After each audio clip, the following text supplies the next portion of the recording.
এইসব নিয়ে এরকম। দেখুন, আমি এর আগেও আপনাদেরকে বলেছি, এই বাংলায় এই মুহূর্তে সব থেকে বড় দুর্নীতি যেখানে হচ্ছে তার নাম ভূমি এবং রাজস্ব দপ্তর। আবার বলছি, এই বাংলায় এই মুহূর্তে সব থেকে বেশি লুট এবং দুর্নীতি হচ্ছে যে দপ্তরের নাম, তা হচ্ছে ভূমি এবং রাজস্ব দপ্তর।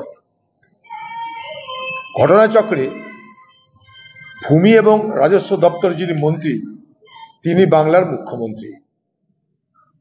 এবং আজ পশ্চিমবঙ্গের মতন রাজ্যে, যেখানে ডেনসিটি অফ পপুলেশন অর্থাৎ বসতির ঘনত্ব ভারতবর্ষের যে কোনো রাজ্যের থেকে অনেক বেশি, বিশেষ করে বিহার বাংলায় ডেনসিটি অফ পপুলেশন, জনবসতির ঘনত্ব খুব বেশি। ফলে এখানে পাশাপাশি এই পশ্চিমবঙ্গ উর্বর জমির একটি রাজ্য। এখানে জমি সংকট আছে।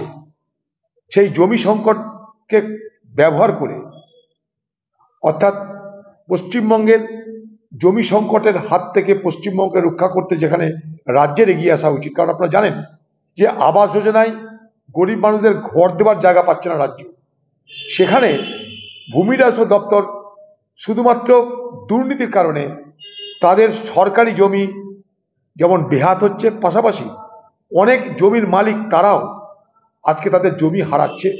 জমির চরিত্রকে নির্দ্বিধায় পরিবর্তন করে দেওয়া হচ্ছে। যেটা চাষ জমি সেটাকে বাণিজ্যের জমি করে দেওয়া হচ্ছে। অর্থাৎ জমির যে ক্যারেক্টার, জমির যে চরিত্র, সেই চরিত্রকে দিন রাত বদলে দেওয়া হচ্ছে ভূমি রাজস্ব দপ্তরে। ভূমি রাজস্ব দপ্তর এখন পশ্চিমবঙ্গের দুর্নীতির নয়া কারখানার নাম, এবং তারই ভিত্তিতেই যে জমির উপরে কবজা করার যে লড়াই, সেই লড়াইয়ে আজকে তৃণমূল দলের গুন্ডা বাহিনী একে অপরের সঙ্গে মুখোমুখি সংঘর্ষে আজকে তারা দাঁড়িয়ে আছে।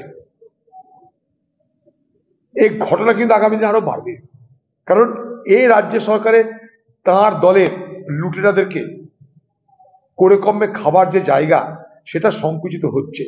কত পঞ্চায়েতে চুরি করবে, কত পৌরসভায় চুরি করবে, কত রাস্তাঘাটে চুরি করবে, কত কন্ট্রাক্টরে চুরি করবে। জায়গা কমে আসছে। জায়গা বেঁচে আছে কোথায়? জমি। জমি লুট করো, জমি দখল করো, জমিতেই তোমাদের ভবিষ্যৎ। টাকা মাটি, মাটি টাকা।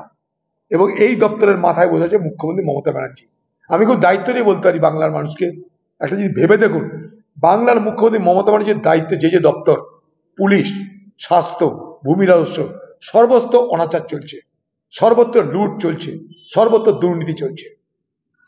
পুলিশের বলা